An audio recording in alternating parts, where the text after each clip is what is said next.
The Gruffalo's Child by Donaldson and Axel Scheffler. The Gruffalo said that no Gruffalo should ever set foot in the deep dark wood. Why not? Why not? Because if you do, the big bad mouse will be after you. I met him once, said the Gruffalo. I met him a long, long time ago. What does he look like? Tell us, Dad. Is he terribly big and terribly bad? I can't quite remember, the Gruffalo said. Then he thought for a minute and scratched his head.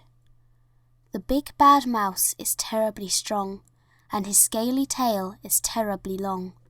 His eyes are like pools of terrible fire, and his terrible whiskers are tougher than wire. One snowy night when the Gruffalo snored, the Gruffalo's child was feeling bored. The Gruffalo's child was feeling brave, so she tiptoed out of the Gruffalo cave. The snow fell fast and the wind blew wild. Into the wood went the Gruffalo's child. Aha! Oh-ho! A trail in the snow. Whose is this trail, and where does it go? A tail poked out of a log pile house. Could this be the tail of the big bad mouse? Out slid the creature. His eyes were small, and he didn't have whiskers, no, none at all. You're not the mouse. Not I, said the snake. He's down by the lake, eating Gruffalo cake. The snow fell fast, and the wind blew wild. I'm not scared, said the Gruffalo's child. Aha! Oh-ho! Marks in the snow. Whose are these claw marks? Where do they go? Two eyes gleamed out of a tree-top house. Could these be the eyes of the big bad mouse? Down flew the creature. His tail was short, and he didn't have whiskers of any sort. You're not the mouse. Too-oo, not I. But he's somewhere nearby, eating Gruffalo pie. The snow fell fast and the wind blew wild.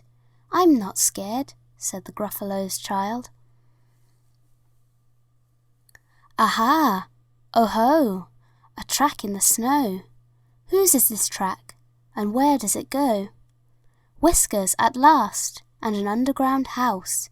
Could this be the home of the big bad mouse? Out slunk the creature. His eyes weren't fiery. His tail wasn't scaly. His whiskers weren't wiry. You're not the mouse. Oh no, not me. He's under a tree, drinking Gruffalo tea. It's all a trick, said the Gruffalo's child, as she sat on a stump where the snow lay piled. I don't believe in the big bad mouse. But here comes a little one, out of his house. Not big, not bad, but a mouse at least. You'll taste good as a midnight feast. Wait, said the mouse, before you eat. There's a friend of mine that you ought to meet. If you'll let me hop onto a hazel twig, I'll beckon my friend so bad and big. The Gruffalo's child unclenched her fist.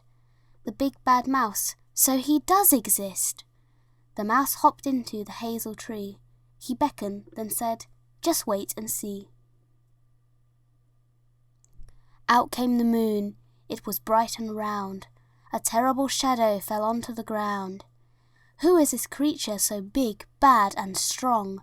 His tail and his whiskers are terribly long. His ears are enormous, and over his shoulder he carries a nut as big as a boulder. The big bad mouse! Yelled the Gruffalo's child. The mouse jumped down from the twig and smiled. Aha! Oh-ho! Prints in the snow. Whose are these footprints?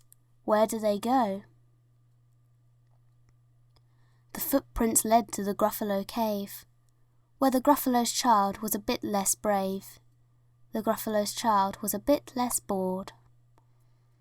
And the Gruffalo snored and snored and snored.